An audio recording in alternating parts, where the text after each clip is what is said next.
Hi, everyone. My name is Samantha Moses. My mentor is Susan Burton.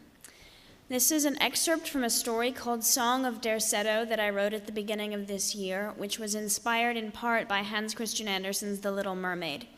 At this point in the story, the protagonist is running towards the city on the night of her 16th birthday.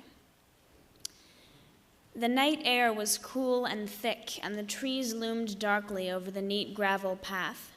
I had two sudden realizations. One, that I had never been outside the manor before, and two, that no one was coming to stop me. Clouds rubbed up against the craggy old face of the half-moon, and the trees became less and less evenly spaced the farther I flew. The sounds of corks popping, glass shattering, and cheers became more and more distant, overtaken by that heavy, luminous outdoor silence that is not silent at all, but filled with rustling and groaning and chattering and chirping, sounds that seem not to belong to the realm of mere reverberations, but to the weight of the air, sounds that you can taste and feel and that make the nighttime from whence they are born sweat, dripping and pregnant with life. I had never really been outside before. It was then that I realized that I didn't know where I was going. This narrow, glowing road of white gravel slithered through nowhere for the next few miles and then slipped into Edom, a city where I had never been.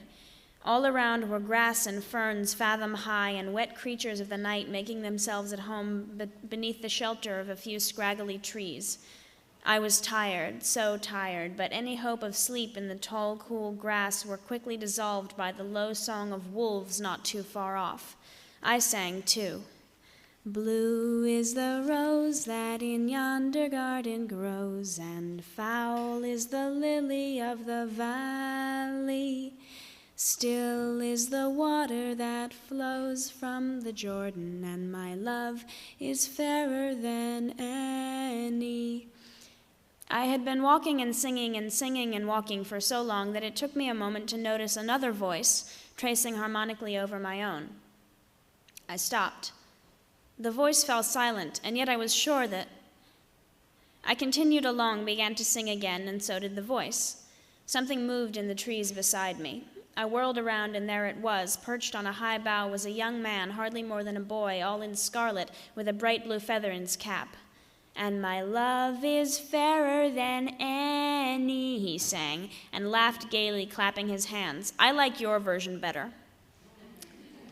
Hello, I asked, not entirely sure of his existence. Hello, he said, and leapt to the next tree. Hello! He flew from one tree to the next, laughing and hallooing. And then I blinked, and only the moon remained, winking coyly at me through the tree limbs. But it was getting very late, or rather very early, so I hurried along, dragging my trunk over the gleaming white pebbles. What a strange thing to make a road out of, I thought. It's as though some child's pebble collection were spilled along the path to mark the way out of the forest. The first towers of the city were illuminated by the first blue and rosy wash of dawn. All around me, houses sprang up like mushrooms along the road, and I became painfully aware of my mud-streaked gown and my disarrayed curls.